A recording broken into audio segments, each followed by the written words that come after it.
2. What came after? Back in Britain, the Daily Sketch newspaper of the 7th of June reported on its front page, "Fierce fighting in streets of Caen. First wave all set for land battles, loss much less than expected." The main headline asserted, "The beaches are clear, Montgomery is pleased." Here was a characteristic wartime media mingling of reality and fantasy, sanitized by the blue pencil of the censor. It was true that the Allies had got ashore at acceptable cost and secured defensible positions. It was false that the invaders were in Caen. The outcome of D-Day fell significantly short of Montgomery's proclaimed ambitions and expectations, though not those of most sensible British and American commanders. For many of the men who landed on the 6th of June, it was a source of surprise and indeed dismay to discover that their life-threatening experiences, far from having ended with the success of the assault, were instead scarcely begun.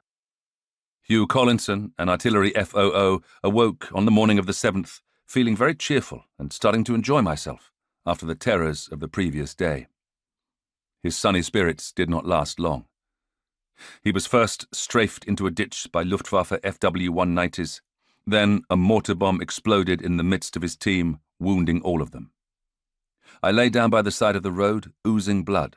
Stretcher bearers appeared within 10 minutes. By 9 p.m., I was on my way home with a nice, blighty one. He added the droll reflection, 4 3/4 years training for this. On that second day, 3rd Division and explicitly 185th Brigade was called upon to renew its advance on Caen, most immediately by seizing the Lebisay Ridge, from which the Shropshires had been repulsed on the previous evening. Considerable anger had been relayed down from the summits of command, in fact from Montgomery himself, about the formation's perceived failure to achieve his D-Day objectives. Now, unfortunately, instead of Rennie's units starting out the following morning in positions from which they could deliver a powerful, concentrated thrust, they were dispersed within the sword perimeter, shoring up perceived weak places, in Robin Dunn's jaundiced view, still dancing to the enemy's tune. The Lincolns of 9th Brigade were dug in just south of Lyon-sur-Mer, the Borderers at Saint-Aubin, and 2nd Ulsters behind the Perrier Ridge, in case the Germans attempted a new counter-attack on that flank, as happened late in the afternoon.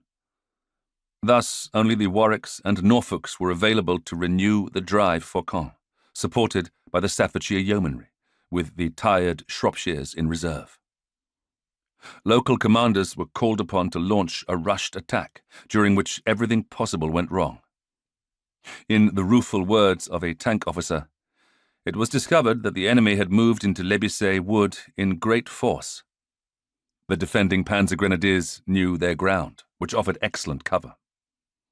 They were led by officers who understood their business. The British operation was planned by K.P. Smith, almost certainly shaken by his failures the previous day and by the harsh criticism he had received. The great General Bill Slim told his officers in a wartime lecture, "Every important battle develops to a point where there is no real control by senior commanders. Each soldier feels himself to be alone. The dominant feeling of the battlefield, gentlemen, is loneliness."